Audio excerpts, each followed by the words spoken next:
In 2024, it ended in a mistrial because the jury was deadlocked and they could not reach a unanimous verdict. Now she is having a hearing, and this is for a civil lawsuit. We want to go inside the courtroom and listen to the details. Let's take a listen.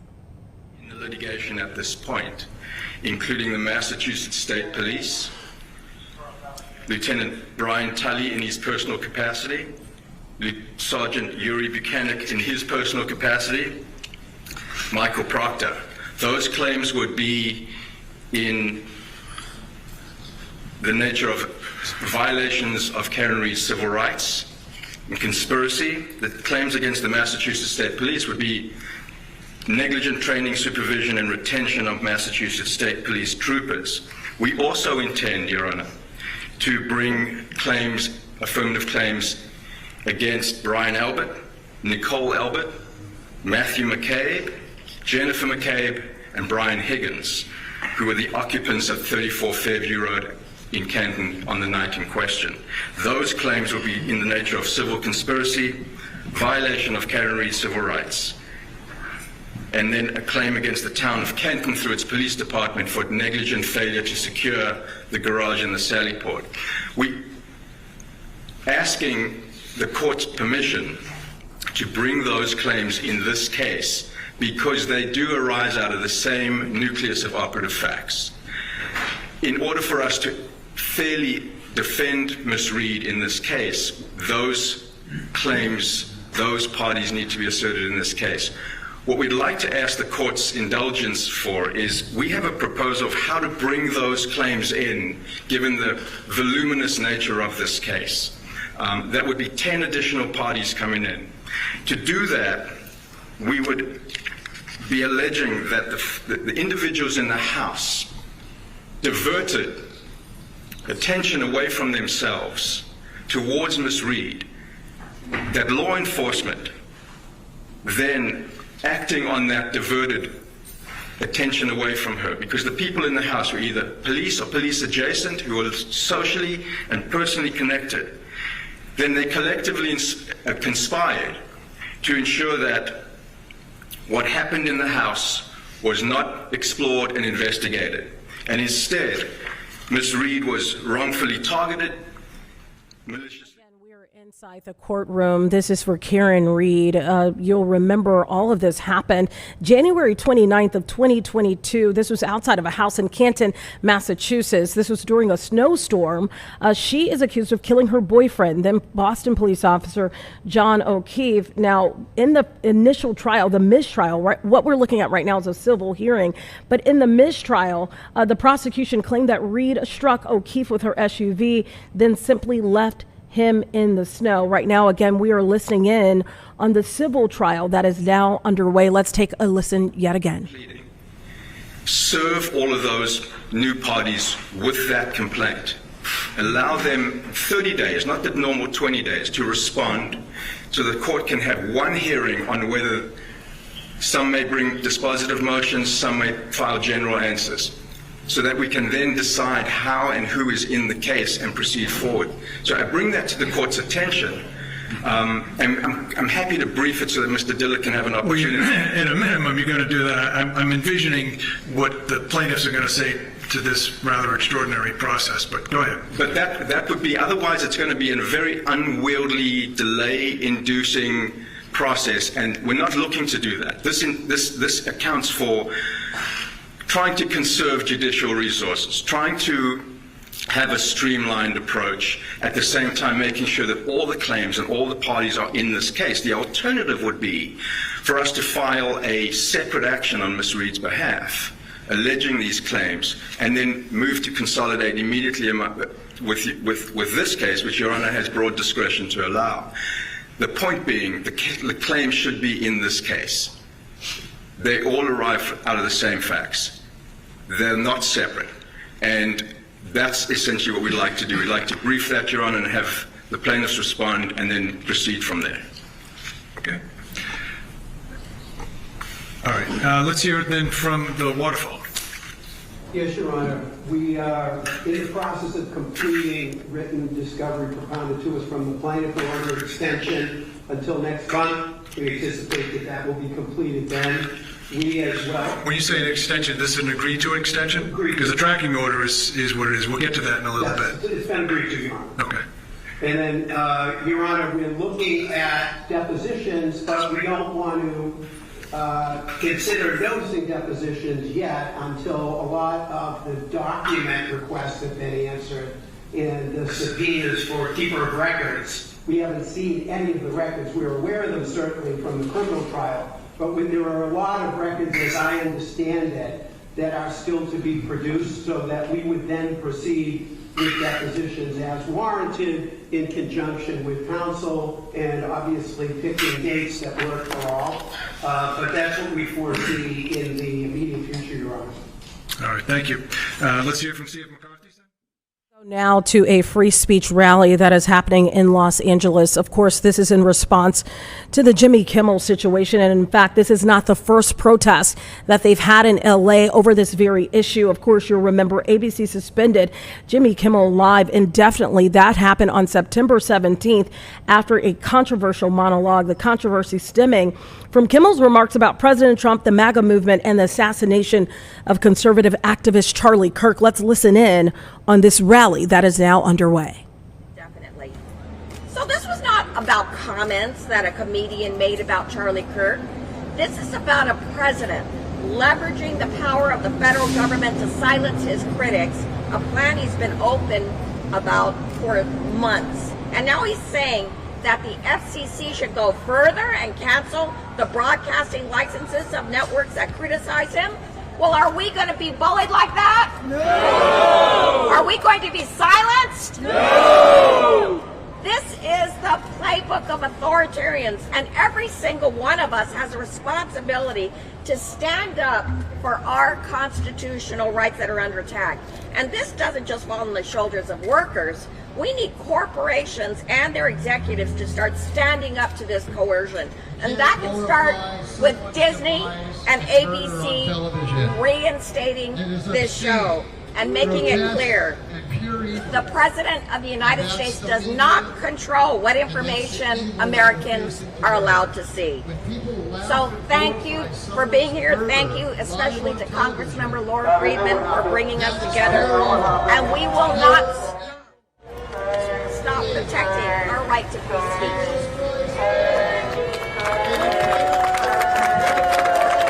And you see that even now, there are people who want to drown out our voices.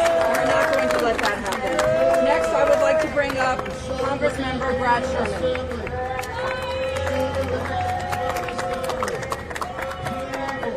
Hello, I'm Brad Sherman from America's best main city, Sherman Oaks.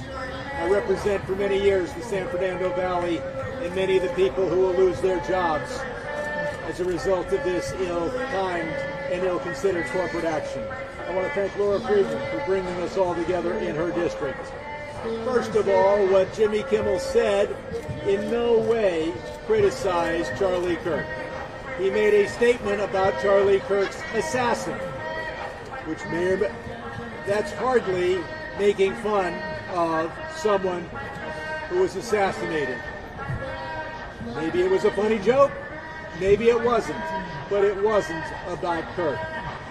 So then we have Commissioner Brendan Carr tell those with multi-billion-dollar mergers pending, dependent upon him for a discretionary decision, that they can do things the easy way or the hard way. Language straight out of the mafia.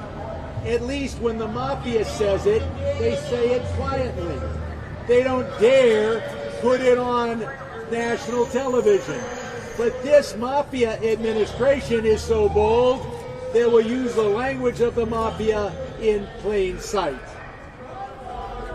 But what this administration is doing, what Brendan Carr and Donald Trump is doing, is to besmirch the memory and undermine the work of Charlie Kirk.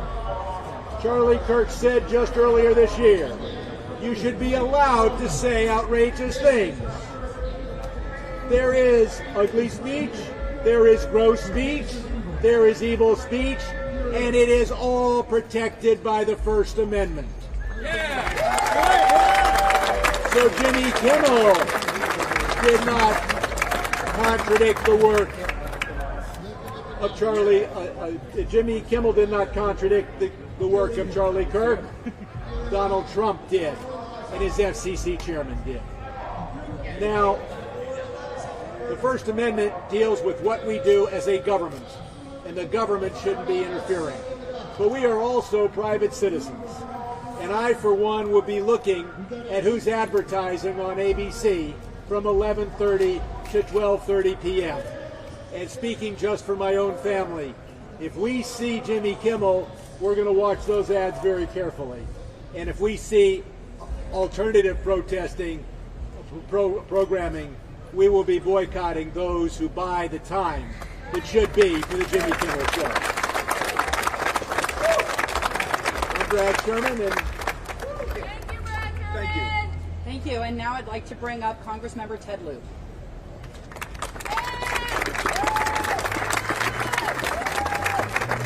Thank you, Congresswoman Laura Friedman, for organizing this important press conference. I can sum up in one word why we are all here today: freedom. Freedom is an animating principle of America, and that includes the freedom to speak your mind freely without coercion or intimidation from the government. And it's not only a principle, it is a frickin' law. Last year, the Supreme Court ruled in a unanimous decision that government officials cannot coerce third parties to punish or suppress views that government officials disfavor. And my message to ABC is very simple. You do not yield. Reinstate the Jimmy Kimmel Live show. Because what happens when you yield? The bully comes after you again. And now the FCC chair, Gretchen Carr, is threatening ABC because he doesn't like political statements made on the ABC show The View. When is this going to stop? ABC, you have a choice. You can continue to be bullied, or you can stand up for yourself, stand up for the First Amendment, and invoke the protections of the First Amendment, an amendment that generations of Americans have given the blood. You have been listening there to a free speech rally in LA. This is outside of the Dolby Theater right there on Hollywood Boulevard. And in the distance, you can hear another rally that is underway opposing that group has gathered there, opposing free speech and opposing the words of Jimmy Kimmel, a dueling protest going on there in LA. Well, after the break, we're going to talk to Dr. Shika Jain from UI Health, talking about autism and acetaminophen. We're going to have that conversation coming up right after this break. We'll be right back.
Welcome back to Chicago Live. I am here with Dr. Shika Jain with UI Health. We're talking about this notion of autism potentially linked to acetaminophen, and really, is this true? Is there evidence that shows that this is indeed true?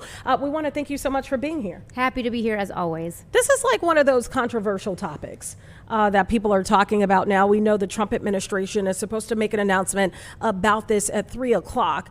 What does the study that was put out by Mount Sinai, what does it show? And is there evidence linking the two without any questions, I guess? So it's a great question. And, it's being discussed a lot. And we have seen an increase in autism in this country over the last several decades. And part of it is probably because we're understanding more about autism and how to diagnose it. I know when I was a kid, we weren't seeing as much of it because it was underdiagnosed. Now, the study that you're referencing, it really does not show a causation. There are no studies that currently show causation, meaning taking Tylenol during pregnancy causes an increased risk of autism. What this study is showing is there may be an association. And I want to point out the people who published this have actually said very clearly this data, this study, this information is not saying that Tylenol during pregnancy causes autism. What it's saying is there may be an association.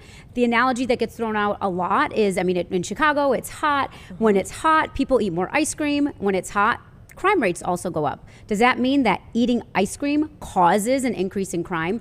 No. It's a similar concept when we talk about this association. Plus, about 45 to 60% of women when they are pregnant do take Tylenol. And so if we really thought that there was true good data that showed that Tylenol caused autism, then it would be postulated that we would see even more autism than we're currently seeing. We just don't have the data right now to support a causation effect. We are expecting the Trump administration to come out and say something about this at 3 o'clock, potentially linking the two. What do you think that our audience really needs to know? Because I remember when I was pregnant and I had some issues with, I think it was something with my heart specifically, and headaches, et cetera, and they told me it was safe to take Tylenol. So I will tell you, I think, the audience who's seen me here before knows I have 3 children. I have twins and then an older daughter. I took Tylenol when I was pregnant. And the thing that's really important to remember is why are you needing to take Tylenol, right? So if you have fevers, we know definitively that high fevers can cause complications. They can cause problems for the baby and also for the mom. We know that viral illnesses and other problems can cause birth defects and other challenges. So the question is, why is the person taking the Tylenol, and is it needed? And there have been so many really good randomized control studies and trials that have shown there are certain medications that are dangerous to use in pregnancy. For example, there are other medications that are used when you're not pregnant for pain, for fevers, that you should not be taking when you're pregnant. So I think it's important to remember that Tylenol is not just being taken for fun, it's being taken for a medical reason. And so when you're taking it, it could very well be that the underlying reason that you're taking the Tylenol could be causing complications as opposed to the Tylenol itself. Let me ask you in particular about Tylenol. Is there ever a time when a mom, an expectant mom, is taking Tylenol consistently? I know, like for my case, it was a one and done type of situation. It wasn't like I consistently had to take it. I think I had to take it maybe for a week. Nobody's taking this long term, like 9 months of their pregnancy, right? So there are some people who do require pain control throughout their pregnancy. But again, it's recommended if you're going to need to take Tylenol, work with your doctor, with your obstetrician, and make sure that you're taking it at the appropriate dosage. There are some people who have chronic pain conditions, who have other challenges that they need to be taking some type of pain control throughout their pregnancy. So working with your doctor, with your healthcare team to make sure you're taking the appropriate doses is very important. The majority of people like you or like me would need to take it periodically. Like I ended up getting very sick during my pregnancy with my twins. I was having very high fevers and my obstetrician said, absolutely, you need to take Tylenol. But it was under her guidance with the dosing that was appropriate, and it was for a short amount of time. So there are ways to take it long term if needed, and it's safer than some of the alternatives that are out there. If the Trump administration comes out and says that there is evidence that links Tylenol to autism, what is the fear, at least, that you're hearing from the medical community about this? Because people will believe that that is the final word. Yeah, and the first thing I would say is if anyone is claiming that there is a link, we need to see the studies. We need to see not only one study, we need to see reproducible and reliable studies that aren't doing this association, but are showing a direct causation. So that's number one. We need to see the studies, we need to see the data, and we haven't seen anything yet in the scientific community that would support this causation claim. The second thing, and this is what really concerns me, is when you're pregnant, you're scared sometimes. You don't know what you can and can't do. You want to protect yourself. You want to protect your baby. I know even as a physician when I was pregnant, I didn't make a lot of medical decisions for myself. I asked my doctor and my team because we want to make sure we're doing what's best for our unborn child. Now, my concern is if they come out with a sweeping generalization saying Tylenol causes autism, which again, I'm emphasizing, as of now, we have not seen any data that supports that causation.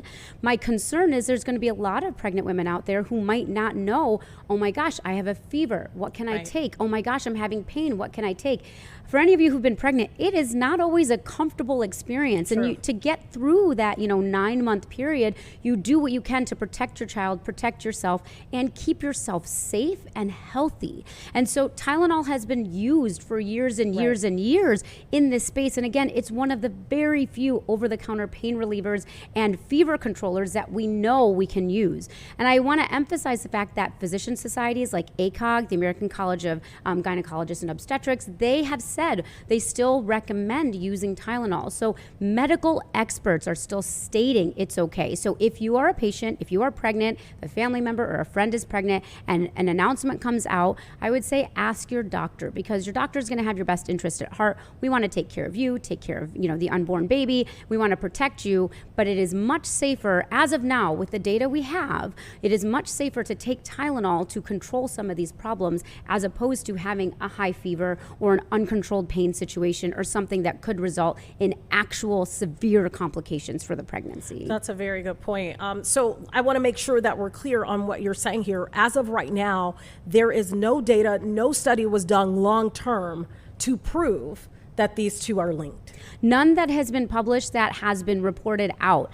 The studies that keep getting referenced, because this has been looked at this is not a new thing. This has been looked at for 10, 15 years to see, again, because we're very concerned about pregnant women. We want to make sure that what they're doing is safe. So this is not something that's just happened in the last 6 months to a year. Scientists have been looking at this for years, and all of the studies that are considering that there might be an association, those ones, again, even the authors are stating, please do not use this to state that there is a causation. We have not seen that yet. If there is data out there that shows that, I encourage HHS, RFK, President Trump, whoever might have that information to show it to scientists, to have an independent review, to make sure it's peer reviewed. All of the things that this country is known for doing so well, which is producing exceptionally good data and science and evidence for how we make our medical decisions. It can't be based on the ice cream analogy. It needs to be based on, we have science and data that shows that there is a direct link. But right now, as far as we know, with data that's been available to the public, we don't have any data that currently shows a direct causation. It seems like we're hearing about autism and autism diagnosis a little bit more than we have in the past. Is it that it's being identified sooner, or is it that it's being identified more and that's why we're talking about it more? I think there's a couple of reasons we're talking about it more. So one, like I said earlier, we definitely are seeing more autism, not likely because there is more patients who have autism, but because we know better how to diagnose it. The other thing, whenever we have an HHS secretary or an administration that's very interested in specific topics in the health space, we often hear a lot more about them because they focus their efforts on it. And there's nothing wrong with that. That's actually good. That's how back during the Obama administration, we had that whole Get Moving effort where we were talking about healthy eating and exercise. So it's not a bad thing to be talking about these things. And I think part of the reason a magnifying glass is being put on this is because there's also been a huge movement of the fact that some people think vaccines cause autism, which again is completely false. And the one study that came out showing that was debunked and was proven to be completely false. So I think autism has become more of a discussion on the national stage because our leadership is very interested in learning more, which I encourage the leadership to start to continue to do this research to put out the data. But again, as even, Dr. Jay Bhattacharya even says, we need reliable, reproducible data and evidence that can showcase our focus on science and evidence, because that's how we make medical decisions. We can't make medical decisions based on anecdotes, based on opinions. I mean, you could say my Aunt Mildred comes to my birthday every year and it rains on my birthday, so Aunt Mildred, you're causing the rain. I mean, that's not the way we make scientific data. That's not the way we make scientific decisions. So we really need our leadership to be showing the data, showing the science. And again, association does not mean causation. And we throw around a lot of big medical words and science words, but I think at the core of it, we trust our data, we trust our science, because those facts are what we use to treat people with cancer, to treat heart disease, to treat high blood pressure, diabetes. That's how we have medications that work. That's the type of science and data we need to be looking at, not associations. Do you think, based on what comes out today, there could be, and maybe your community is already talking about this, I'm not a doctor, but you being a doctor, is there a response to this from a medical perspective of when this announcement is made? I think we all kind of know where this announcement is going to go. So I'm just curious if the medical community already has a response, to what could come out of today's announcement. So I think, over the last couple of years, especially during the pandemic, the medical community has banded together to try to fight misinformation, to try to get public health messaging out, to try to get accurate information out into the world. When it was discussed that this might be coming out, I know a lot of physicians and nurses have started communicating with each other. How can we help our patients? How can we get this messaging out to make sure that patients know that there is not a direct causation? So people have started talking about it, because again, a lot of people get their information these days from social media, from TikTok, from Instagram. So the question is, how do we make sure that there's not misinformation or misunderstanding circulating when it comes to this announcement? And that's why it's so important when these announcements come out, we make sure that, again, they're fueled by science, and it's very clear that it should not be stated, again, unless there's data that we don't have access to, because if there is, that would be very interesting for us to see. But if we don't have the data, we can't be making claims about things without having data and science to back it up. What do you do in a world where it seems like that is a thing now? You mentioned social media. There are a lot of social media experts out there that have medical answers, but no medical background. Mm-hmm. What do you do to kind of combat all of this? So we talk about that a lot, actually, because I do a lot on social media as well. And I think one of the biggest challenges is, how do you know the person you're listening to is an expert? Just because somebody has 2 million followers, it doesn't mean that they necessarily know what they're talking about when it comes to medical information. Some of them do. Some of my friends have 2 million followers. They're physicians. I've talked to some of your friends. Yeah, they're pretty impressive. So I think there's a couple things you can look at. So number one, if there's somebody posting something on social media, see what their credentials are. Because at the end of the day, doctors have gone to, and nurses have gone to school for many, many years to learn the information. I wasted most of my 20s in the library. I was very boring, but that's where I was. I was reading, I was learning, I was researching specifically so that I could be the best doctor for my patients. So one, look at the credentials of the person who's posting. Two, and this is really important because there's even some doctors and nurses posting out there who are not posting accurate information. Look and see what their secondary gain might be. Are they somebody who is trying to market a specific wellness product? Are they somebody who is trying to market something that they get a kickback from? I want to make it very clear, doctors do not get kickbacks from vaccines. We don't get kickbacks from telling people to take Tylenol. These types of things are not benefits, but there are people out there who are selling their own products that they've created. They're selling their own platforms, and that's completely fine, but you have to make sure that you're looking to see what is the secondary gain. I get zero secondary gain coming on here. I don't get paid. I don't get, a kickback. I don't get anything. I spend my free time doing this type of thing as an oncologist, as an internal medicine physician, trying to educate the public. But there are a lot of people out there who are getting benefits. So look into that as well. And then the third thing is question everything, because there is I have things where I've watched something before and I look at it and I say, well, that was real at first. Yeah. So question things and ask your doctor. At the end of the day, your doctor is your final line of defense.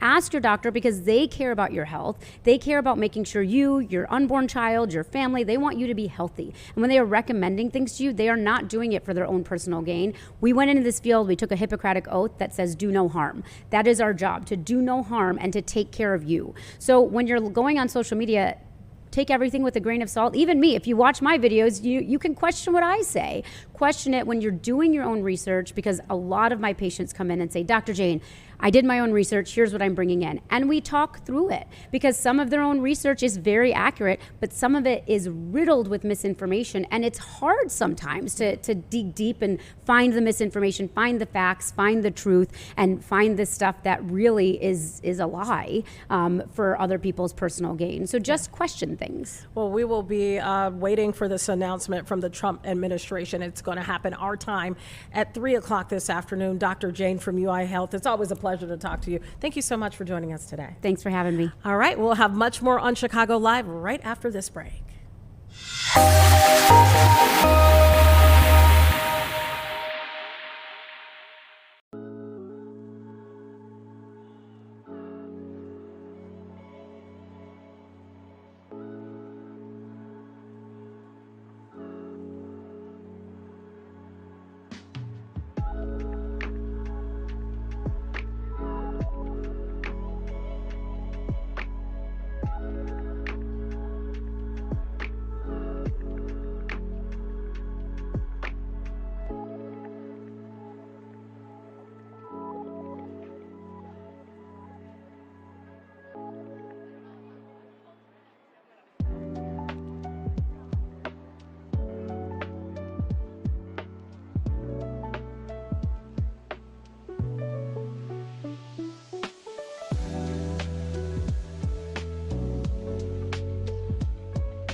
Welcome back. We are preparing to talk to one of the representatives from NASA. This is Dr. Michelle Cash, the program scientist, Heliophysics Division at NASA headquarters. Dr. Cash, thank you so much for taking time out of your schedule to be with us today. Thanks. I'm really excited to be here. You're also the deputy program scientist for IMAP. You have a long bio here. I can't even get all of this out. But anywho, thank you for being with us. I know we're talking about something that's new, something exciting. It's supposed to happen on Tuesday. These 3 new spacecrafts that will map the solar system, sun, and our planet. Tell us all about it. Yeah, so these 3 spacecraft are all focused on understanding different aspects of space weather. And space weather is the impact of the sun's activity. So space weather can affect astronauts and satellites in space, as well as have effects on the ground, such as disrupting the power grid and GPS. That's very interesting, because obviously we think of our weather down here, you know, on planet Earth. When you talk about space weather, what type of weather patterns exist in space? Yeah, so space weather, usually it originates from the sun, and we have this massive material that comes, and it includes radiation. So this is one of the concerns that we have for astronauts in space as they venture beyond the protection of Earth's atmosphere. So space weather, there's a bunch of different types of space weather, and we're looking at all these different types. Let's talk about these 3 new spacecrafts, really what went into building them. How long has this technology been in the works? So, I mean, these spacecraft are years in development, and we're really excited that we're finally at the stage where we can launch them. And so talk about, how they work. Is this a situation where it will then send back real-time data back to NASA's headquarters so that they can see exactly what's unfolding every single day that they're out there? So these spacecraft, particularly, IMAP, and then there's another space weather one, Swift L1, they will be getting this data in real time, sending it back to Earth in near real time. And we'll use this information to help us better predict space weather. So again, those astronauts in space, when we get the space weather information, we can give them warnings that, in a half an hour, we're expecting a big solar storm to hit, and then they can take precautions as necessary. So these 3 new spacecrafts will be launched on Tuesday. It looks like Tuesday. I think it's Tuesday afternoon is what I'm seeing, maybe Tuesday morning. Can you talk about how long they will be out there? So the spacecrafts are launching Wednesday morning at 7:30. And for IMAP, the mission length is 2 years. So we'll be up there collecting data for 2 years. That's the prime mission, but there'll be enough fuel to continue to operate the spacecraft for a few more years after that. When you say fuel, to be up there that long, how does that work? How much fuel are we talking about? So let's see, the spacecraft, when they get to the position that they're going in, so they'll have enough fuel for those first 2 years. But one of the interesting things is because of where they're going in space, it's this first Lagrange point, it's in between the sun and the Earth, it doesn't take that much fuel to stay in that spot where they can continuously see the sun and get that data for us without having to worry about the Earth blocking the sun. Let me ask you, when it comes to who's looking at this data and kind of the teams of scientists that will be evaluating this data, what exactly are they hoping to learn here? Exactly are they looking for? There's a lot of things that they're looking for. So we have, this data is going to be used by modelers and scientists to better understand not only space weather coming from the sun, but also radiation coming from interstellar space. So that's one group who will use this data. And then because it's provided in real time, people who do space weather operations can also use this information to help provide warnings of incoming space weather and impacts. Dr. Cash, is this an operation where people will be working around the clock at NASA? Is there a huge team that will be monitoring this data? Yeah, so we'll have, especially early on, people are going to be working, making sure as we send the spacecrafts to their orbit and then bringing down the data. So this is a huge team effort. And for IMAP, we have over 25 institutions that have been part of this. All right, and you said this is launching Wednesday morning, bright and early at 7:30. Can you tell our viewers how they can watch this? Can they watch this live in action? Yes, you can. So you can go to nasa.gov or nasa.gov/sun or on social media, and you can watch this live. All right. Well, Dr. Michelle Cash, it has been a pleasure. Thank you so much for sharing your wealth of knowledge, stuff that I don't think the average person will be able to even comprehend. Thank you so much for all of it. Thank you. All right. Well, stay with us. We have much more on Chicago Live right after this break.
Welcome back to Chicago Live. We still have a lot more coming up right here on the show. But first, we want to go back to the free speech rally that is happening in LA. This is just one of a dozen rallies that have happened in LA over the last few days as a response to the Jimmy Kimmel situation. We want to listen into exactly what they have to say. This is about a trend that we've seen of this administration threatening news sources and threatening to cancel broadcast licenses of news sources, of broadcasters that air speech that's critical of Donald Trump. That's what this is about. It's not about any one show. It's not about any one comedian. This is about having the government use its strong arm to coerce the speech that they want and to punish speech they don't want. Let's be very clear about that. I'm sorry? Yeah, Laura Friedman, and I am the Congress member for the 30th District, which is where we are right now. I represent Hollywood. Thank you.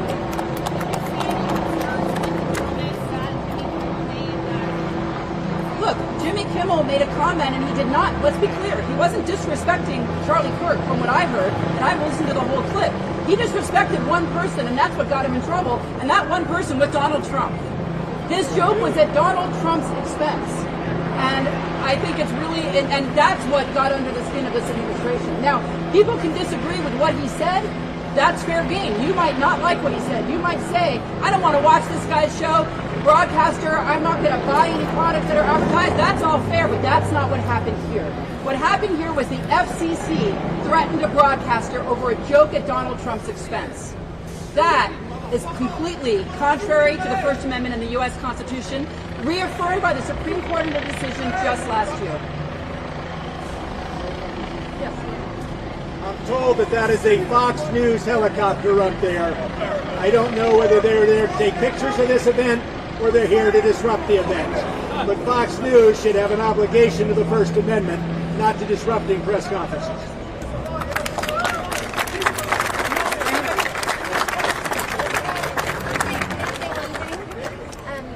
Answer your question about what can a person do, just a citizen. Again, as a citizen, you can write to ABC, you can write to Disney, you can register that you oppose this, you can cancel your subscriptions to their programming. It's hard when you don't have a lot of power. It's hard to exercise, your protest. But those are small ways that we can all do that. And the people that do have power, like the executives, like the people who run these companies, have to do the bigger lift. Can you tell us some products that we can personally boycott that we can tell our friends to boycott? ABC and Disney products, cancel your subscriptions. Hulu, I mean, we did it at our house and we're not happy. We like Hulu, but that's a statement you can make with your pocketbook. Has your office received any response from ABC on these actions? Any response? I don't know if there's been any official communication between any of these broadcasters that are feeling threatened by the FCC and any member of Congress. But it is my understanding that there are members of Congress calling for hearings so that we can hear directly, the American public can hear about what the basis was for making these decisions. Was it because they're worried that this administration is going to try to harm their businesses because they broadcast speech that the president doesn't like? That's the question that the American public need clarity on. Okay, thank you everybody for being here, and I think everybody is going to be available for any follow-up questions. Thank you all.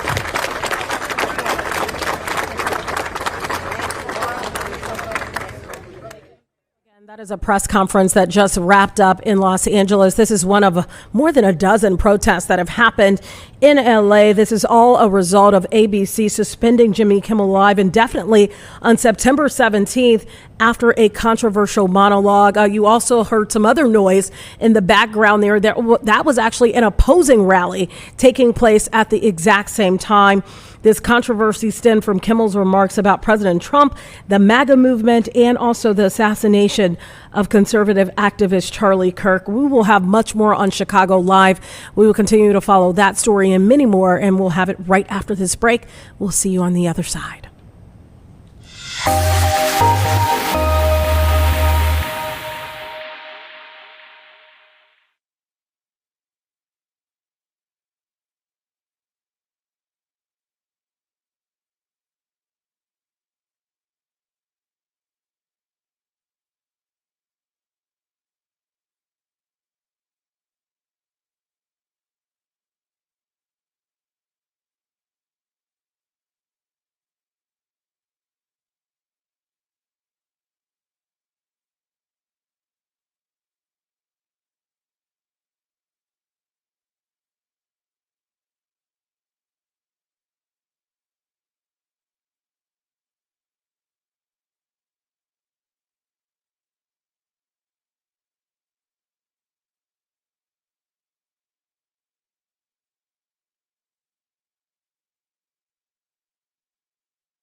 Welcome back to Chicago Live. We want to go to Washington, D.C. now, where Jeanine Pirro, the U.S. Attorney for D.C., is giving a press conference. This is for the charging of a 17-year-old in connection to a firefighter there. We want to listen in right now. To the chest of the off-duty firefighter, and the firefighter tried to grab the barrel of the gun, and at that point the defendant pulled the trigger and the firefighter was shot in the chest. He started at that point to bleed out heavily, and it's our understanding that the 17-year-old was shot in the hand at about the same time. That 17-year-old is now in custody thanks to the work of the Metropolitan Police Department and the FBI, and we have the ADIC in charge who'll speak to you in a few minutes. Now, that case, or this case, is another example of juveniles with a gun who are going after the law-abiding citizens in this district. It is another example of why President Trump is moving to make sure that these defendants and that these young punks are being brought into the criminal justice system so that we have access to them, so that we get a criminal record, and so that we are able to identify them as the violent punks that they are.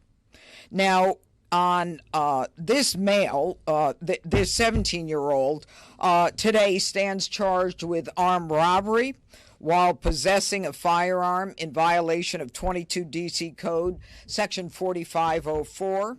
He is also charged with the possession of a firearm during a crime of violence, and he is charged with aggravated assault while armed.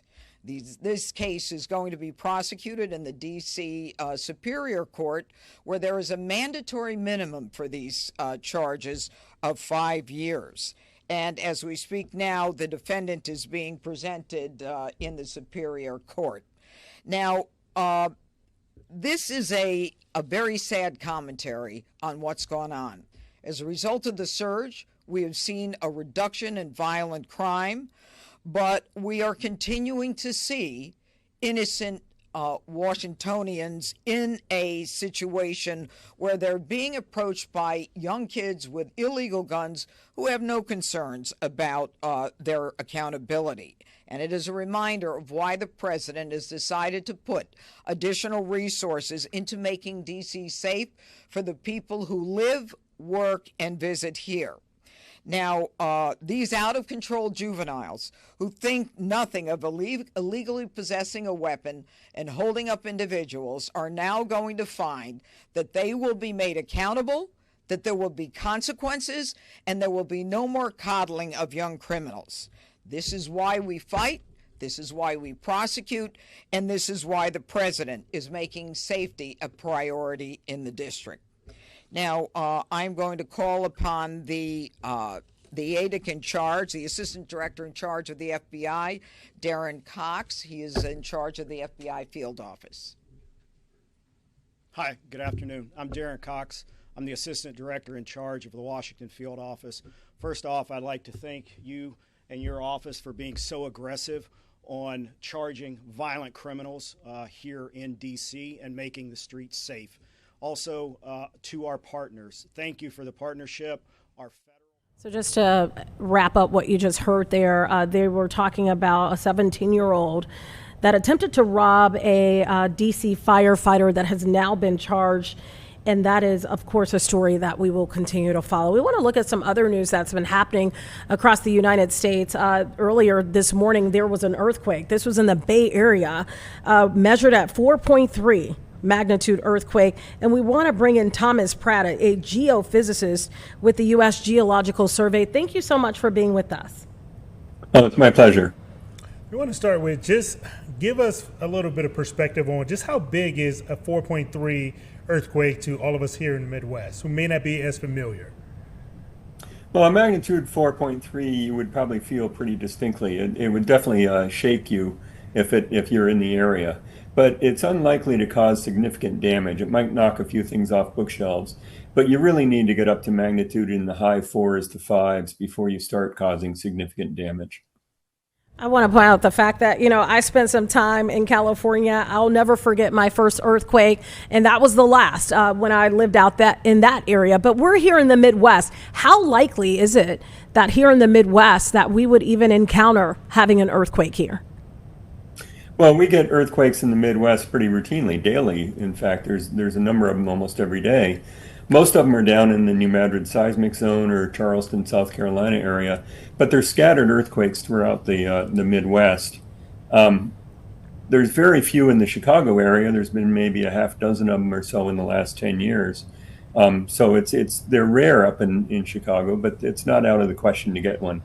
You said it's rare. Can you explain to our viewers why that is the case? Why we tend to see earthquakes more on the West Coast and we don't typically see them as often here in the Midwest? Well, most earthquakes occur on plate boundaries between tectonic plates. And the western U.S., California, Washington, Oregon, Alaska, are part of a plate boundary around the Pacific. So that's where you get a lot of the earthquakes in the U.S. The other plate boundary in the eastern U.S. is in Puerto Rico, and so you get quite a few earthquakes there. And then you have the whole rest of the eastern U.S., which is within a plate. And it's really kind of a mystery why we're getting earthquakes within these intraplate settings, we call them. But there are earthquakes. There was a large sequence of earthquakes in 1811, 1812 in the New Madrid, Missouri area. There was a magnitude 7 in Charleston, South Carolina in 1886. And we've had a magnitude 5.1 in North Carolina in 2020 that caused a lot of damage. And of course, the magnitude 5.8 in Central Virginia in 2011 caused a lot of damage. You mentioned the fault lines. That's something that I heard you say. What fault line would have been responsible for the earthquake in the Bay Area today? I don't know specifically about that earthquake, but there's a lot of fault lines there. It's probably the Hayward fault, I'm guessing, because that's the main fault that goes through underneath Berkeley where the earthquake was. But there's a lot of faults in that area, so I don't know specifically. I don't study that particular part of the country. Now, this earthquake happened very early in the morning. Is this something that people in California who are maybe a little bit more used to this would just sleep through if they were already in a deep sleep? Or was this something to the effect of it's going to wake you up out of your sleep? Oh, it'll wake them up. Yeah, it would definitely, a 4.3 would definitely wake you up. Your house would shake. You'd hear it. You'd hear this kind of like a sonic boom kind of thing. So yeah, it would definitely wake you up, a 4.3. But again, it's unlikely that it would cause significant damage. Let me ask you this, because I know that we have viewers that travel to different parts of the world. Maybe they travel to California, for example. If you do encounter an earthquake, this is your first time, what's some advice that you give to people in that situation, depending on, I guess, how severe it is? Well, the main advice is drop, cover, and hold. Most earthquakes don't kill people. What kills people is objects falling down, buildings falling down, things falling off shelves. And so the advice we give is drop, cover, and hold. Get underneath a desk, underneath a table, get underneath something to protect yourself so that falling objects don't fall on top of you. Ceiling tiles, plaster from the ceiling, things falling off bookshelves, things like that. Get underneath something so that those things don't hit you on the head and hurt you. I want to ask you a question. I lived in D.C. many years ago. It's the last place I would have ever imagined that there would be an earthquake. There was a point in time where I thought it was literally just loud music and going down the street, and I kind of heard, I guess, my windows rattling there. And then I tried to stand up, and I realized that the room was shaking, had no idea what was happening. I believe it was very rare for this to happen in Washington, D.C. How often are we seeing these earthquakes outside of the West Coast here in the U.S.? Well, I assume that you're talking about the 2011 earthquake. Yes, that sounds about right. Again, we get earthquakes pretty much daily in the eastern U.S., several a day, in fact. What you're really asking is how often you get a damaging one. And I guess I would say it's on the order of once a decade or so. Again, there was one in 2020. There was one in 2011. The biggest ones were 1811, 1812 in New Madrid, and the magnitude 7 in Charleston. But there have been magnitude 5 earthquakes in southern Illinois, for example, that cause minor amounts of damage. So they can occur once in a while. You're in a fairly safe area. Illinois doesn't have a lot of earthquakes, but they have had a few damaging earthquakes in their history. Thomas, during our conversation, I want to point out one thing that you said. You're saying that multiple earthquakes happen every single day. What exactly do you mean by that? And are these just so small that I guess the average human just doesn't realize that it's happening? Oh, like for example, earlier this morning there was a magnitude 1.9 underneath Maine, and people felt it. We got 78 felt reports from that earthquake. So people feel these small earthquakes, magnitude 2s and 3s, but there are in the last day there are a couple in the New Madrid seismic zone in southern Illinois. There's one near Charleston. There's one up in Maine. So there's several of these every day that happen in the eastern U.S. And particularly now in Oklahoma and Texas, there's a lot of oil and gas causing earthquakes. And so they have multiple earthquakes every day in those states now, primarily caused by man-made operations, oil and gas operations. So you said something that's still sticking in my brain, and you said it seems like, you mentioned the one in DC in 2011. You said, a big one seems to come, in a decade. So does that mean, is there any science or anything that points to the fact that DC, for example, could be due for another large earthquake? We cannot predict earthquakes. And we can forecast earthquakes, but it's pretty unlikely that DC would have a large one in the near future. Keep in mind that 2011 earthquake was not in DC. It was in central Virginia down by Richmond, about 130 kilometers away or 90 miles away. So that was not an earthquake in DC. But, you can get these sorts of earthquakes occasionally, but again, they're pretty rare in the eastern U.S. You mentioned that felt report.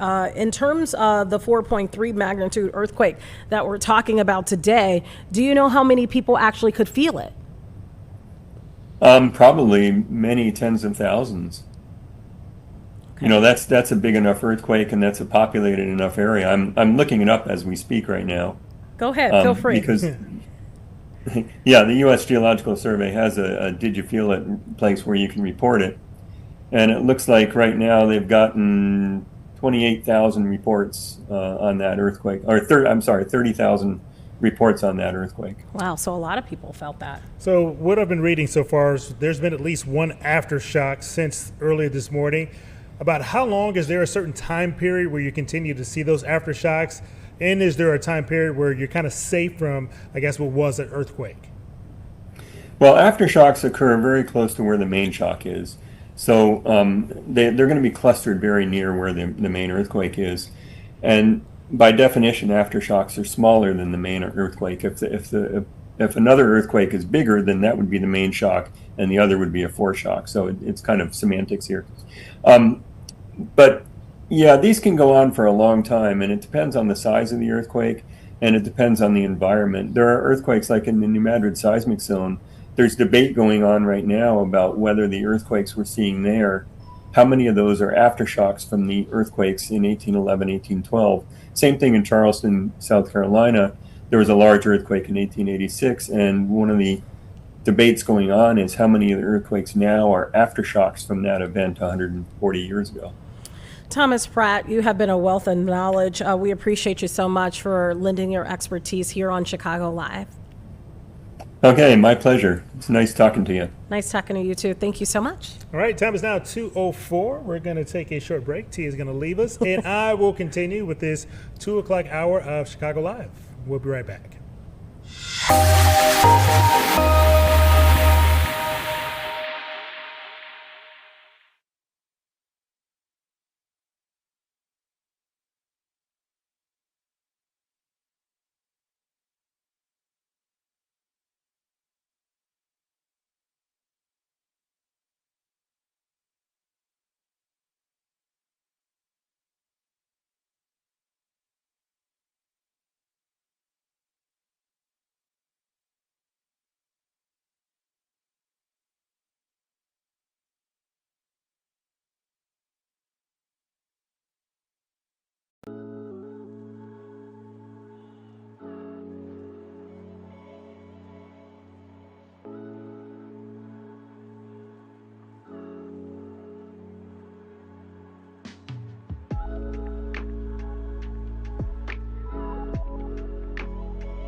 Welcome back to this Monday edition of Chicago Live. I'm Brian Jackson. Time is now 2:07. A new case of a screwworm has been found about 70 miles away from the U.S.-Mexico border. We are joined now by Dr. Mark Ernst, an Illinois State veterinarian. Thanks so much for your time, and thanks so much for joining us. Thanks for having me. I want to start with, for people who may not be familiar, Dr. Ernst, what exactly is a screwworm, and how does it affect both humans and animals? Yeah, a screwworm is much like a regular fly larvae. The one significant thing about it is that those larvae feed on living tissue, as opposed to the larvae, say, from a housefly that feeds on dead tissue. So how exactly do screwworms cause damage once they're able to infect a wound or an animal? Yeah, well, typically what happens is the female screwworm can sense a wound, an open wound on an animal, and at that point she'll come in and lay eggs down around the margins or the outside edges of the wound. And then within a few hours, those eggs will hatch. The larvae will begin to feed, and as they feed, they burrow into the living tissue of the wound. And they typically remain there for about 7 days or so. And during that time, they're destroying living tissue then before they finally drop out into the soil, form pupae, and then develop into adults. And also, I just want to know, just how serious can an untreated screwworm infection be in a human case? Well, obviously, the longer that the wound would be infested with the larvae, the wound is going to obviously grow in size. There's always the possibility for infection from bacteria and other things. And so, it's best that if there is an open wound on an animal or on a human, that it's addressed in a rapid fashion. Just how contagious are we talking here when it comes to screwworms and an infection? Can it be transferred from people to people? Is it only from animal to person, or vice versa? How does that part work? No, this is an infestation that occurs when the fly lands on the wound and lays its eggs. So it's not something that can be transferred person to person. And we also know that the U.S. did have a case of this reported back in August. Just how rare is that, and what does it tell us about the future as well as the current risk? Well, I think that case that was found in August was from an individual that had traveled into the United States from outside the country, and they actually entered the country with the larvae in place. The individual was treated, and actually there were traps and monitoring done in the area where the individual lived here in the United States, and there were no further detections found. And you mentioned there's no further detection. So what things are being put in place to stop the spread of this from heading north? Yeah, the United States was able to eradicate screwworm infestations in 1966. And actually, we were able to get that pushed back to an area south of Panama.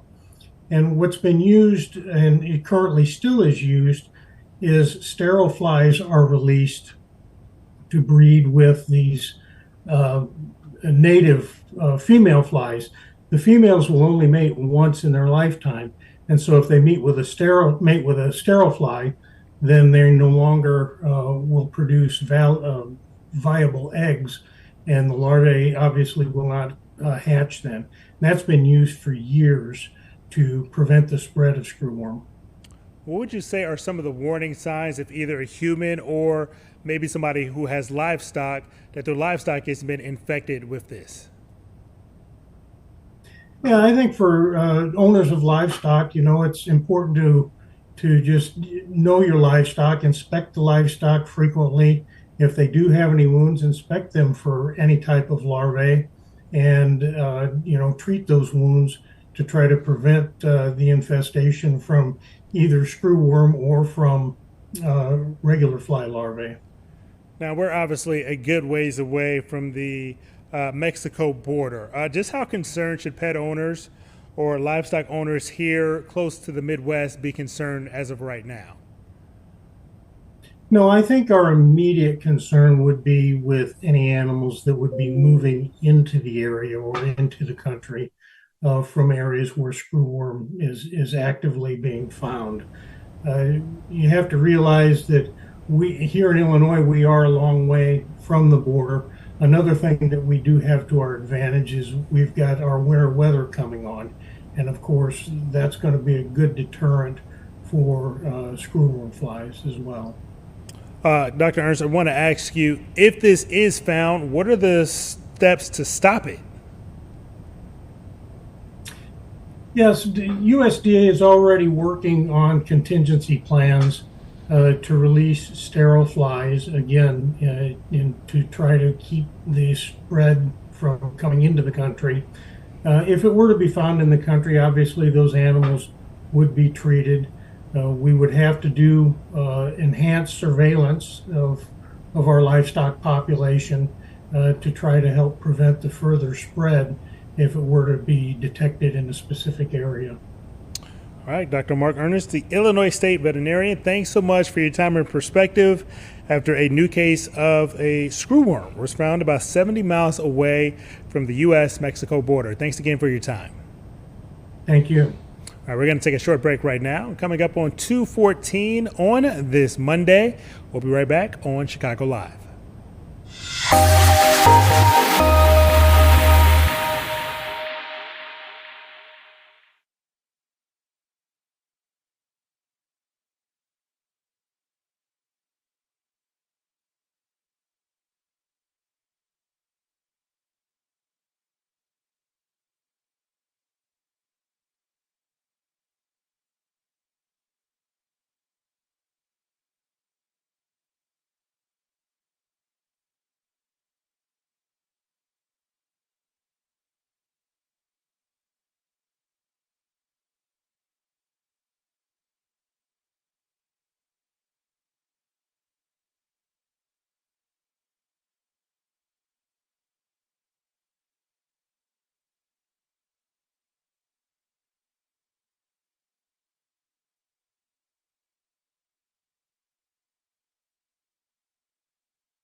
happening right now. President Trump is heading to the UN General Assembly. One of the topics up for debate right now is the future of the Palestinian state in Gaza and what they're going to decide with that.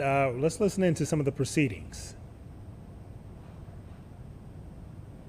Women, Peace and Security, which is a historical initiative for the Bolivian people. Thank you.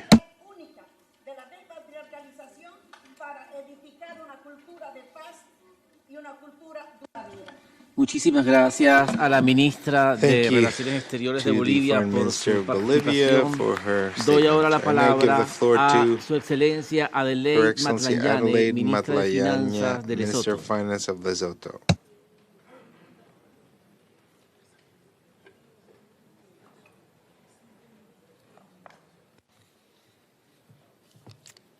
Thank you, Mr. Chair. The Kingdom of Lesotho is delighted to join the rest of the world in commemorating the 30th anniversary of the 4th World Conference on Women and in celebrating progress made in realizing gender equality and women's empowerment across our globe. Lesotho joins the Committee of Nations today to reaffirm her commitment to empowerment of women across the globe. We also reaffirm our commitment to the collective noble cause to promote women and girls' rights and raise awareness against gender-based violence, gender discrimination, and patriarchy. Lesotho continues to mainstream gender in policies and programs that guarantee empowerment and meaningful participation of women and rights in policy and decision-making processes.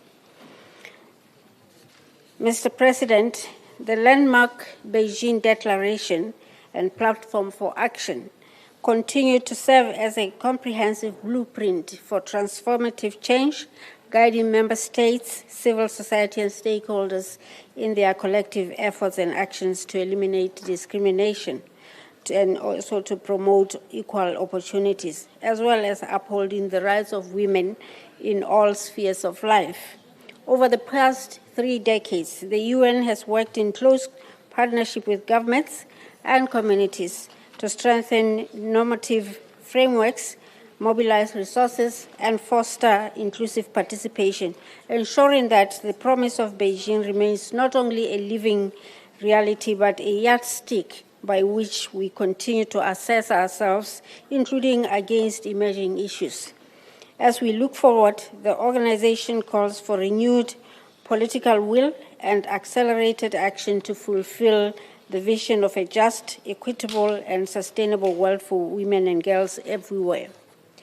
In alignment with the tenets espoused in the Beijing Declaration, the Kingdom of Lesotho continues to strengthen efforts to promote inclusive economic participation, decision-making, and their outcomes.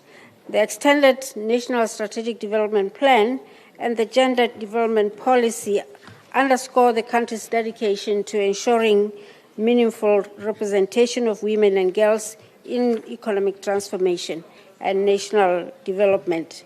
Legislative reforms, including the harmonization of rights of widows with legal capacity, Act of 2022, and the Administration of Estates and Inheritance. Muchísimas gracias a la ministra de Lesotho.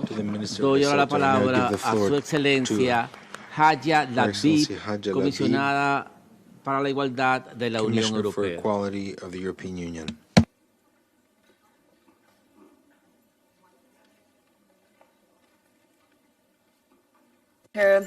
Ladies and gentlemen, excellencies, good afternoon. In the political declaration adopted at the Commission on the Statehood. All right, you've just been listening again to the UN General Assembly convening for the 80th session. This week we are expecting to hear from President Donald Trump, who will be making an appearance there a little bit later this week there in New York City. We want to bring you back here at home now. I want to take you to the Uptown community on the north side of Chicago, where some residents there, they are rallying to reopen Weiss Memorial Hospital.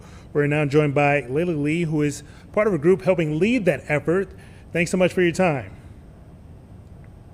Thank you so much for having me. So I want to start with, what does this closure of Weiss Memorial Hospital mean for healthcare access in the Uptown and surrounding neighborhoods?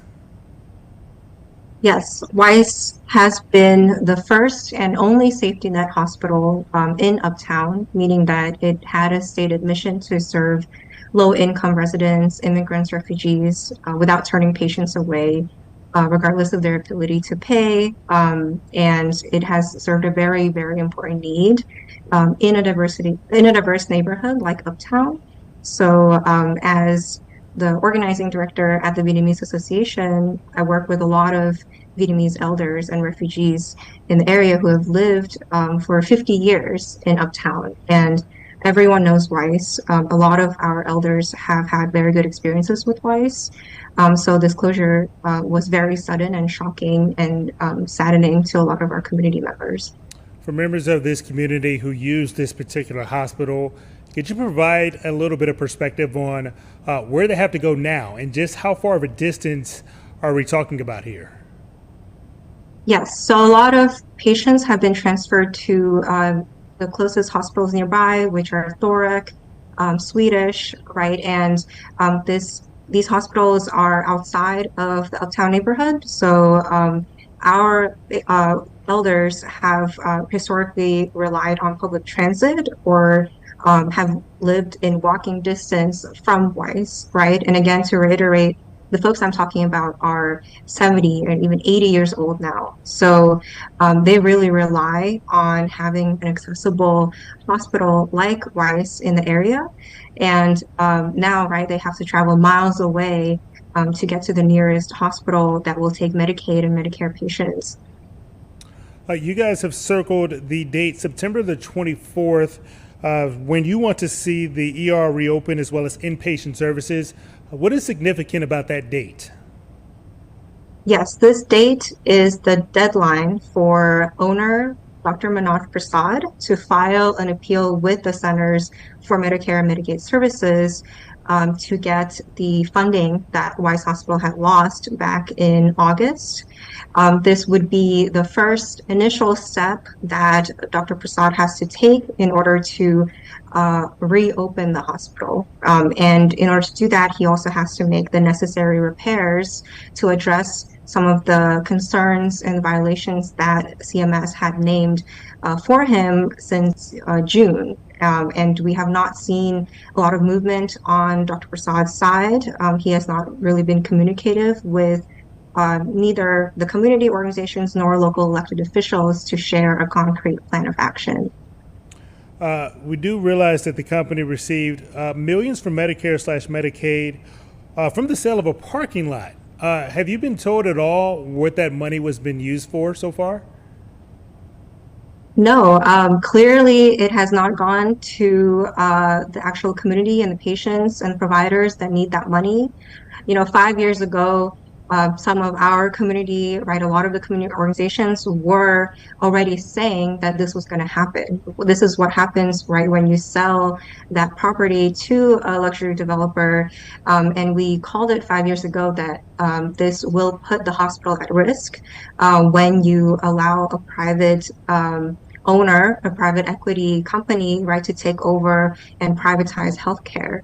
So clearly that money has not gone into making repairs and making Weiss a better, not just a place of employment, right, but a place of healthcare for our residents and our patients. Instead, what we saw, right, is Dr. Prasad allowing for the situation to deteriorate to this extent.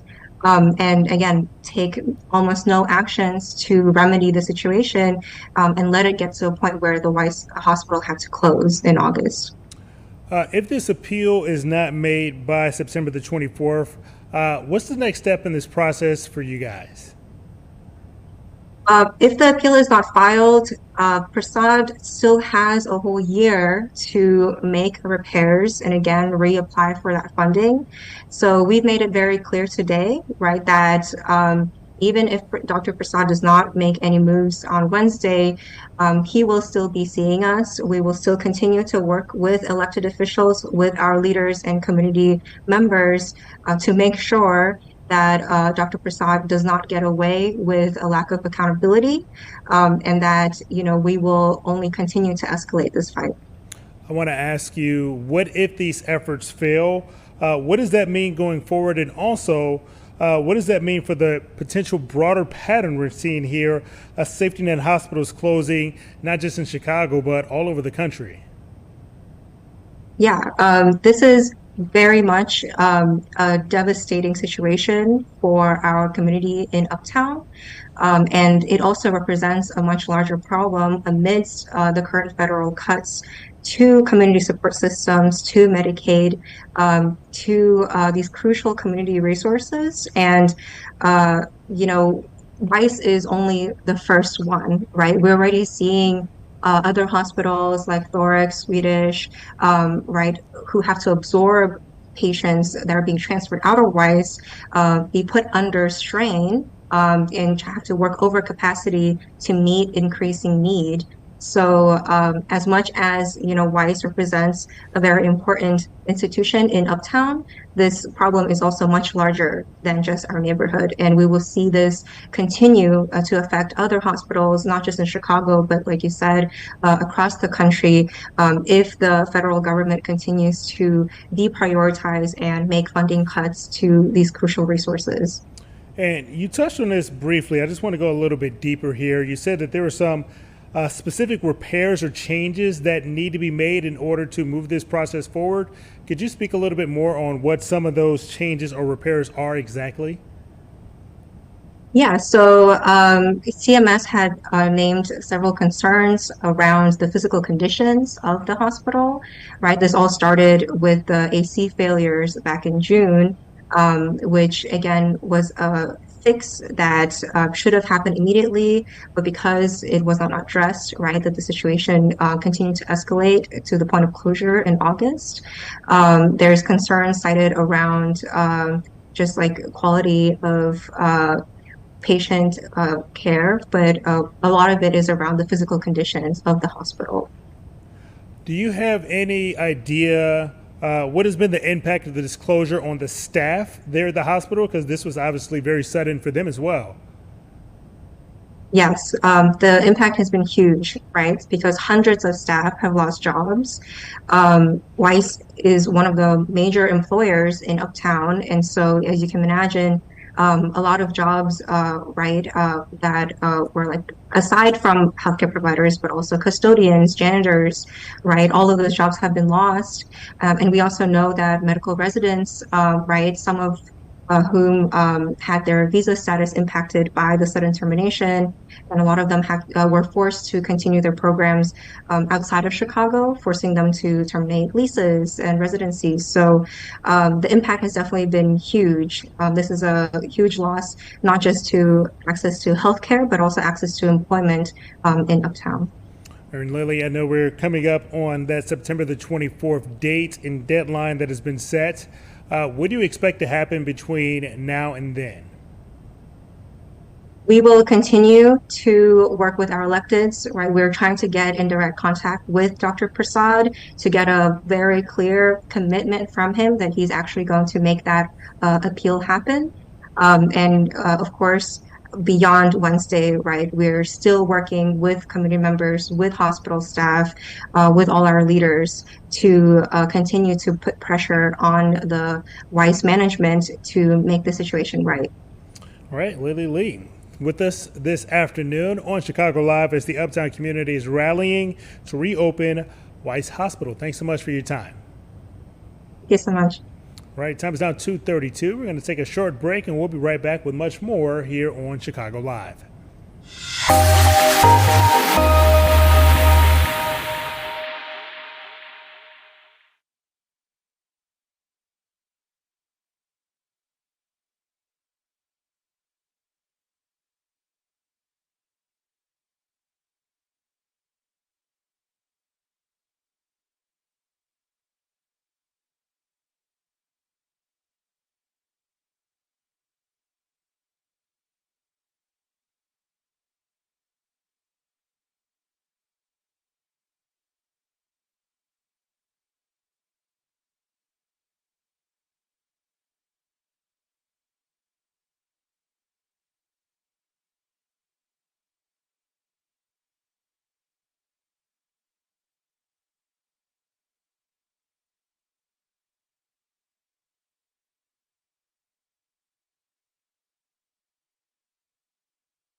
Welcome back to Chicago Live. Time is now 2:35.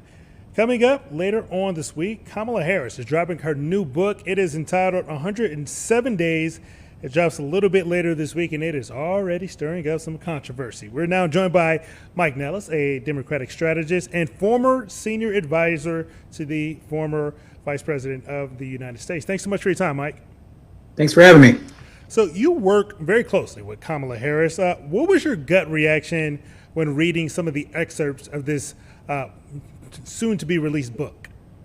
I was glad to see it because I feel like a lot of times when politicians write a book, it's usually just vapid stuff. They send their stump speech to a ghostwriter and they turn it into a 200-page thing, and it's a bit of drivel. It isn't worth the $30-40 that you spend on it. For Kamala, she's been through this incredibly unique experience of having to run basically the shortest presidential campaign in history, getting thrust forward into, I would argue, like the worst situation any political parties put a presidential candidate in. And for her to go and speak her truth and say something interesting, I think takes some real guts, and I appreciate it and admire it. And you said she's taking some guts. I want to read a little bit of a quote here where she called former President Biden both frail and tired. How do you think those comments are going to sit with the rest of her comrades and the Democratic and the rest of the Democrats? Well, I think, look, one of the biggest mistakes the Democratic Party made was not having a difficult conversation about Joe Biden's health. And the truth is, if we'd had this conversation 3 years ago, we would have had time to either give Kamala Harris the proper opportunity to build a campaign, win the nomination, and go, or another candidate would have rose. So I think everybody in the Democratic Party has to own up to that we got so afraid to have a difficult conversation that we ignored a very obvious problem and allowed the Republicans to take advantage of it. And I'm glad that Kamala's speaking out about it now. I wish I had spoken out about it more in the past. But we've all got to do better because we can't have a Democratic Party that's afraid to have difficult conversations about the mistakes that we've made.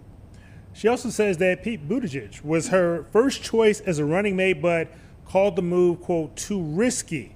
What do you think this reveals about some of her political instincts? Well, I disagree with Kamala here, and I think it's a broader indictment of the Democratic Party. The party is often afraid to go big and to go bold. And I think a Kamala Harris, Pete Buttigieg ticket would have excited a lot of Americans. Keep in mind, she lost this presidential election by about 180,000 votes in 3 states. And I think if we had some more bold risk-taking, like putting Pete on the ticket, and by the way, that's not a knock on Tim Walz, who I thought was a good pick, and I liked him very much. But if he was who Kamala thought would have been the best partner to run the nation with, she should have done that. I think a lot of people would have been excited. And I think on the policy front, we should have been bigger and bolder in terms of what we were trying to articulate. Some of that is a issue with the fact that she only had 109 days to run the campaign. She just didn't have time to put together a real policy platform. I think we could have corrected that too if we had handled the situation earlier we talked about with Biden. Kamala Harris did not mince any words in this book that will be released a little bit later this week. She did end up picking Tim Walz as her running mate, but she said that he looked weak in his debate with J.D. Vance. What do you think that this says about the decision she made to end up going with Tim Walz? Well, there's nothing more irrelevant to a presidential campaign than the vice presidential debate. But look, Vance did really well. Vance is a smooth, polished politician, and Tim Walz was a lot less polished and was a lot more nervous. So he didn't do as well, but I don't think he did poorly. The whole conversation around that, didn't particularly make a huge difference, in my opinion. It's just, would Pete Buttigieg have done better? Maybe. That's a style and a format that he would have performed better in, I imagine. But every candidate that you pick has advantages and disadvantages. Trump had to make the same decision. He ultimately chose J.D. Vance because he thought it would be a better partner to help bring in some of those podcast bros that Vance had a relationship with. And that's a decision that he made to build that coalition. And Harris also criticized Governor Pritzker here in the state of Illinois, Gavin Newsom, as well as Whitmer for not endorsing her right away. Just how unusual is it for her to call out some of her colleagues like this so publicly? I think it's unusual to write a real book with your own real thoughts in it. Like, a lot of politicians just don't do that. So again, I give the vice president a lot of credit on that because she could have just made a ton of money on the book advance probably and been able to enjoy that money, traveled the country, and she chose not to do that. I don't have any problem with what Governor Newsom, Governor Pritzker, who, by the way, is our governor, I think does a great job, Governor Whitmer, who I have a lot of admiration for. I don't think they did anything wrong. It was a highly chaotic 24, 48-hour period for the Democratic Party, completely unprecedented, where one of the biggest mistakes our party's ever made really caught up to us and had to be addressed in a short period of time. So I don't really have anything. I don't think they did anything wrong. They just took a beat to try to make their own decisions and do what was best for the party and for themselves. What do you think about the timing of this book release? Why now? I think it's been 9 months. It's been almost a year since the election. It's been 9 months since Trump has taken over. I think it gives Kamala an opportunity to re-enter the national stage. We're at this point where, in my opinion, almost everything that Kamala Harris said about Donald Trump has proven out to be true in this election. He's moving forward with going after his political opponents. He's acting like a tyrant. The economy is teetering on the edge of a recession. Russia is basically dominating Donald Trump. And I mean, look, we're 2 weeks removed from them attacking Poland, and Donald Trump is mishandling that. So if I'm Kamala Harris, I want to be out there and get to be on a little bit of a I'm right tour, because Donald Trump is doing a very poor job in the White House. And if you ask the American people, his approval rating is the lowest it's ever been. 1 out of every 4 Trump voters say that they wish they hadn't voted for him. And so people are awfully frustrated. And I think she gets to take a lap here. And speaking of that lap, is that lap going to continue? Do you think that this is maybe opening up the room for Harris to return to the national stage and potentially another run for the White House, or maybe something else?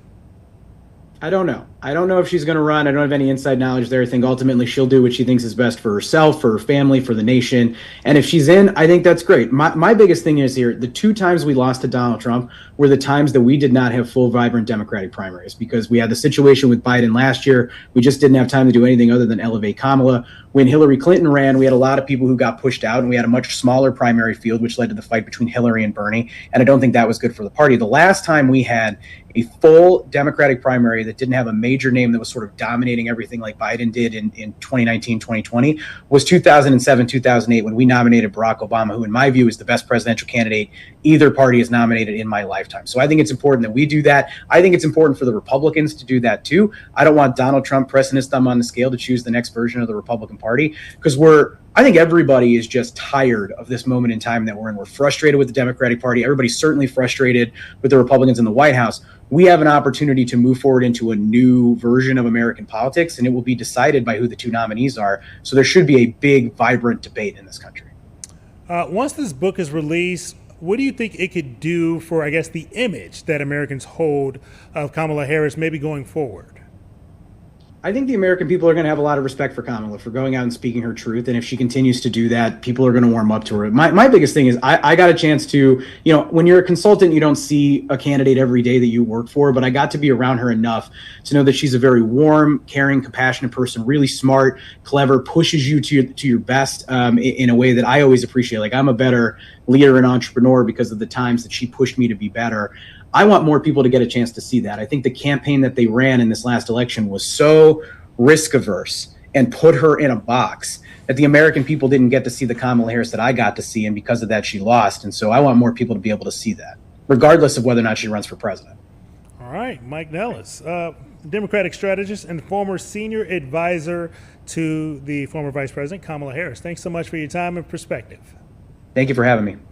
All right, time is now 2:43 as we bring in Emily Wall. You can just swing that little mic over there. It's kind of cool how we do that, right? Yeah. It has been beautiful outside the last couple of days. We finally got some much needed rain too. Yes, we did. So actually most of the area right now is still considered to be abnormally dry, especially across northeastern Illinois. We even have a couple patches, Brian, of moderate drought, which that's something that we really haven't seen over the last month or so. We were in pretty decent shape, but then over the last 2 weeks, it's been dry, so it's beginning to take its toll. But yes, we're getting some rain, and we actually have chances of rain in the forecast, not just yesterday like we were seeing last night, but again later on today, tonight, tomorrow, Wednesday, into Thursday. So we'll have these daily chances. But the wonderful thing about it is it's not going to be gloomy all day long. I mean, look at this shot. Beautiful. It's stunning out there right now. We're starting to see a couple very stray showers developing across the far northwest suburbs. And that's, again, kind of a sign of things to come. So we will see some of those moving across the region throughout this evening, but the coverage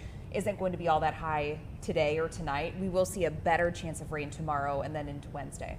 What about those temperatures out there? Temps are actually, I mean, if you're hoping for fall, I think you're really going to love it. So today, obviously very warm. We're near 80 degrees. Tomorrow's going to be pretty close to that. But notice by Wednesday, Thursday, Friday, I mean, that's the sweet zone, right? We're looking at low 70s, again, chance for showers through Thursday, but we're going to clear things up just in time for the weekend. Average for this time of the year is right around 73, 74 degrees.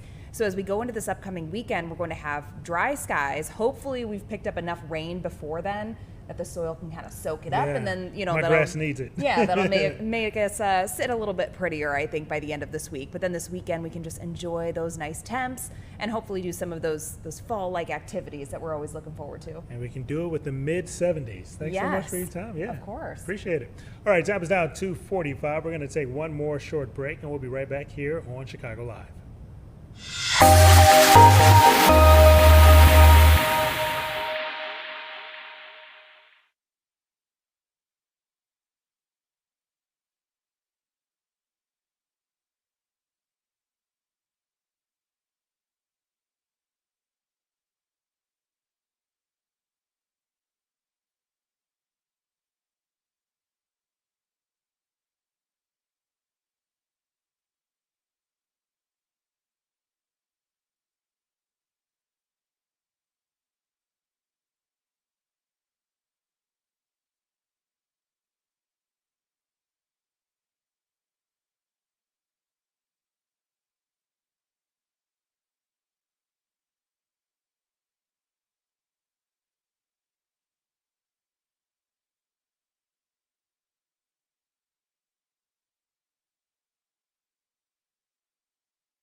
Back to Chicago Live. Now I'm joined by Paris Schutz here at the mic this Monday.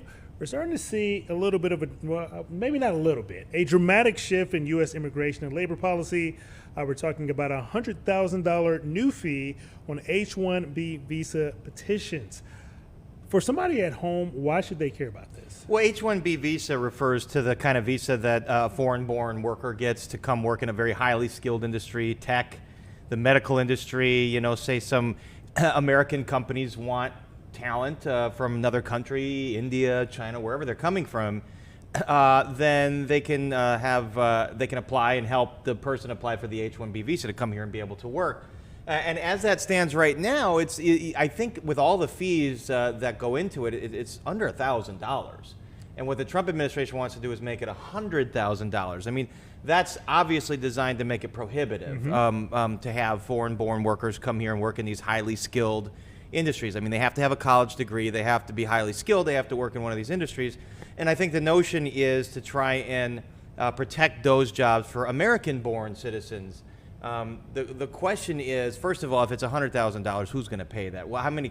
I mean, I'd have a hard time believing many companies are going to pay that. To foot that bill, yeah. To foot that bill, except for the most wealthy companies, if they have like someone they really want to bring in. But it could impact the medical industry. A lot of folks in the medical industry, hospitals, doctors, are on H-1B visas, and there could be a shortage there. A lot of people worry about. What do you think that this could mean for the own talent pool here in the U.S.? A lot of people who want jobs are just struggling to find one.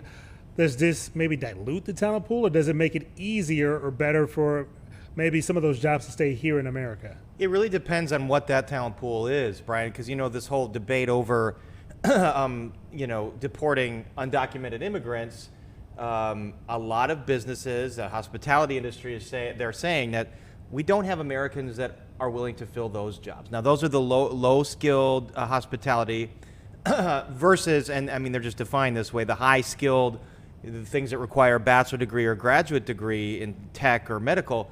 So what we're seeing in terms of those kind of labor positions is that the worker pool is not there.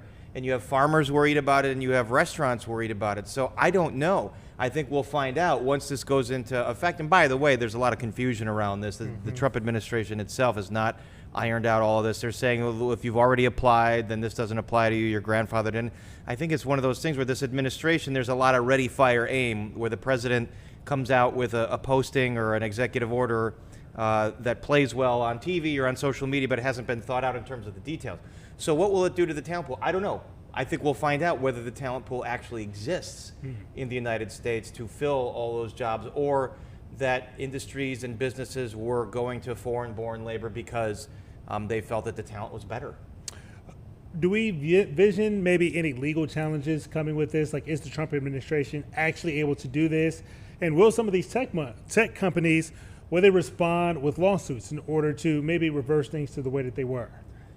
We haven't really seen the response from the tech industry or the medical industry quite yet, because again, I think everyone is so confused about this. So does it mean that if you're already here on an H-1B visa, are you grandfathered? Or if you're applying right now, are you grandfathered? That seems to be the direction they're going.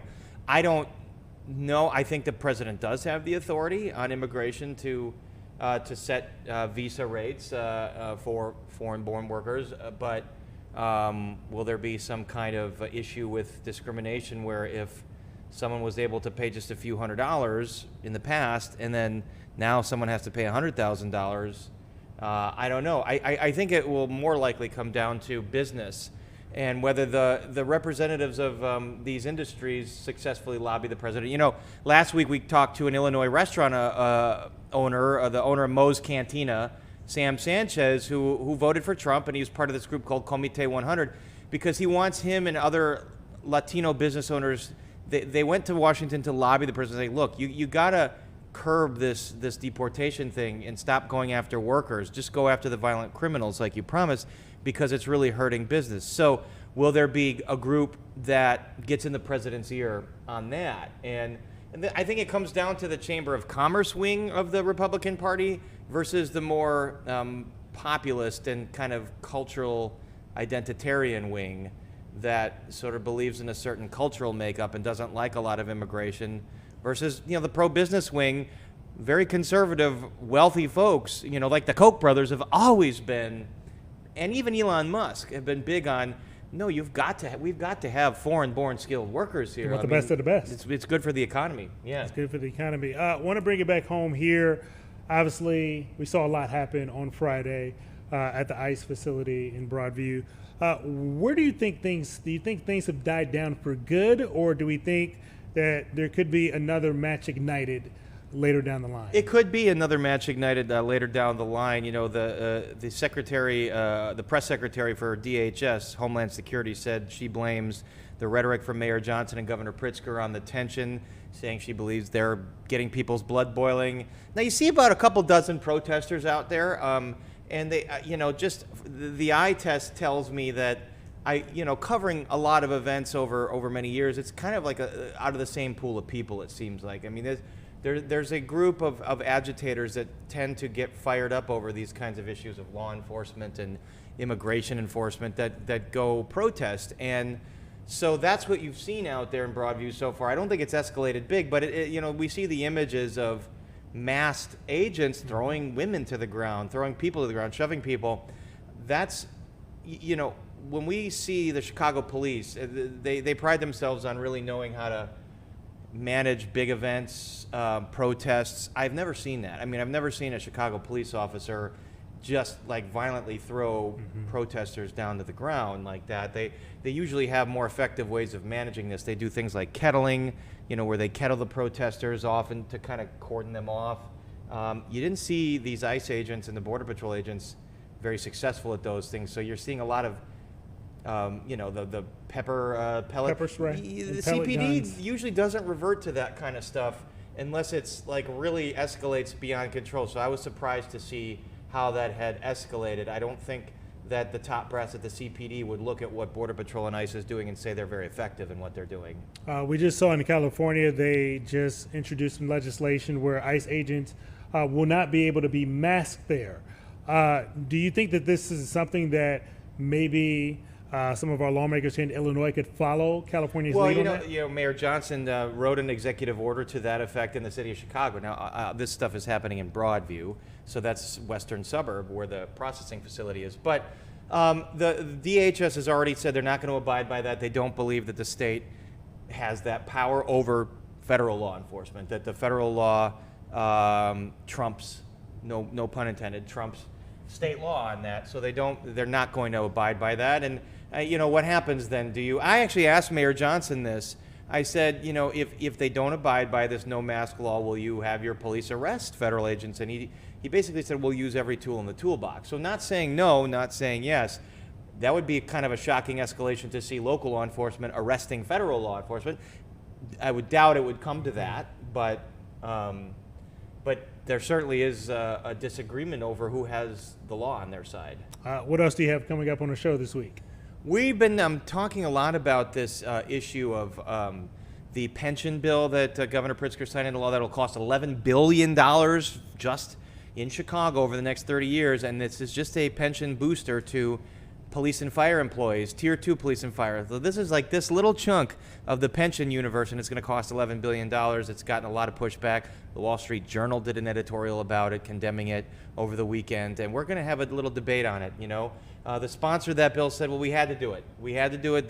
These employees needed these pensions, but opponents say you're bankrupting the city of Chicago, and the pensions are going insolvent. I mean, basically the word that the CFO of Chicago used was technically insolvent, meaning they don't have enough funds to cover the checks they got to write every month for their retirees. Then what happens? Retirees stop getting their checks because there's no money there. Then they're going to sue to the hilt, and then the government's going to have to produce the money somehow. Trickle down effect, for sure. Yeah. All right, and while we got you here, I want to change gears a little bit. Finally got a Bears win. Man, that looked good. that looked good yesterday. I mean, kudos to Ben Johnson for keeping that team together. You lose like that in such a spectacular fashion, and everyone's questioning whether you're going to be the doormat, whether the whole plan is falling apart. Caleb Williams isn't the guy. And he came back, and they eliminated the mistakes that they had made. Looked like an entirely new defense. Entirely new defense. No small reason, because like the offense held on to the ball and moved the ball and scored, and it helped the defense from being on the field all the time. And they prevented the big play, and it seems like the Bears are going to win. They got to be aggressive on offense like they were yesterday. Yeah. They got to be aggressive. They got to score. They got to get the defense in a position where they were yesterday, where they could kind of tee off on Dak Prescott. Like by the time Dallas was down 14-6 pretty quickly. Yeah. So let's hope it's the beginning of Mondays, yes. Yeah, Victory Monday. With football, it's like every week we jump to these huge conclusions. So like last week, it's all over. The season's over. Ben Johnson's a bust. Caleb's a bust. Now it's Super Bowl, Super Bears. So maybe we got to temper our highs and lows here and just like ride the roller coaster of. With one law and one legitimate security forces. We stress our condemnation of the occupation's crimes. We also condemn the killing and detention of civilians, including Hamas's actions on October the 7th, 2023. On the other hand, we call for an end to the settlements, the annexation, settlers' terrorism, and the attacks against Islamic and Christian holy sites. We condemn the occupation policies that isolate Jerusalem, Al-Quds, and expand construction on Area E1. We condemn the narrative, the Israeli narrative on Greater Israel, which flouts international law. It represents a direct threat to Arab national security and international peace. This comes in addition to the brutal aggression against the sovereignty of the brotherly state of Qatar and other Arab countries. This necessitates a firm, deterrent international stance. Ladies and gentlemen, the State of Palestine continues to adopt a comprehensive reform agenda promoting governance, transparency, the rule of law, and the reform of the financial system. It also works on the reform of educational curriculum in line with the UNESCO standards, and this will be achieved within 2 years. We're establishing a unified social welfare system after the abolition of all previous payments to the families of prisoners and martyrs. This system is currently undergoing international audit by a specialized international firm. We underline our commitment to organize presidential and parliamentary elections after the end of the war, and within 1 year we will draft an interim constitution within 3 months to ensure the transfer of power from the authority to the state. This will ensure that no party or individual will participate unless they adhere to the political program and the international commitments of the Palestine Liberation Organization and the rules of international legitimacy. The elections will be held under international observance. Ladies and gentlemen, we desire a modern democratic state based on the rule of law, pluralism, power sharing, equality, justice, and the empowerment of women and youth. We commend the positions of those countries that recognized the state of Palestine. We call on those who have not yet done so to follow suit. We call for your support so that Palestine become a full-fledged member of the United Nations. We have already recognized the right of Israel to existence in 1988 and in 1993, and we still recognize the State of Israel. In this vein, I would like to thank France, Britain, Canada, Australia, and Belgium, in addition to Portugal, Luxembourg, San Marino, and Andorra, and other countries that have been mentioned by His Excellency, the President of France. And we recall with appreciation all 149 countries who have already recognized the state of Palestine earlier. They have participated in our long struggle, the last of which was Spain, Ireland, Norway, Slovenia, and Armenia. We would also like to commend the important role of the presidency of this conference, the Kingdom of Saudi Arabia and France, as well as Britain, in galvanizing more international recognition. We'd also like to thank all participating countries in this conference for their important role, issuing the New York Declaration and taking irreversible steps to bring about durable peace based on the two-state solution and based on international legitimacy. We would also like to commend the role of the brotherly and friendly countries that support our Palestinian cause in the international fora. We would like to commend, in particular, the role of Algeria, which is assuming the Arab seat in the Security Council. We commend the positions of the peoples and organizations that support the legitimate rights of the Palestinian people to freedom, independence, and statehood. We reject any confusion, I repeat, any confusion between the solidarity with the Palestinian cause and the issue of anti-Semitism. We reject the latter, proceeding from our values and principles. We would also like to express our readiness to work with the US President Donald Trump, with Saudi Arabia, France, and the United Nations and all partners to implement the peace plan adopted during this conference within a specific timetable with international guarantees and monitoring. This would open the gates towards a just peace and comprehensive regional cooperation. In this regard, I call upon Israel to immediately sit on the negotiating table, to put an end to this bloodshed and bring about just and comprehensive peace. And I address the Israeli people saying, our future and yours banks on peace. Enough violence and war. Our generations deserve to enjoy freedom and security. Let the people in our region live in durable peace and good neighborliness. And I would like to seize this opportunity to address all the Jews in the world, wishing them a good new year.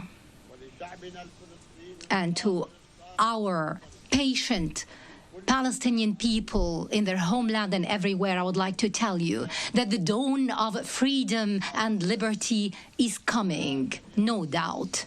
That day, ladies and gentlemen, is the day of the state of Palestine and the start of the peace process in the Middle East. We hope that we will call very soon to an international conference that will bring about this matter. Peace and blessings of God be upon you.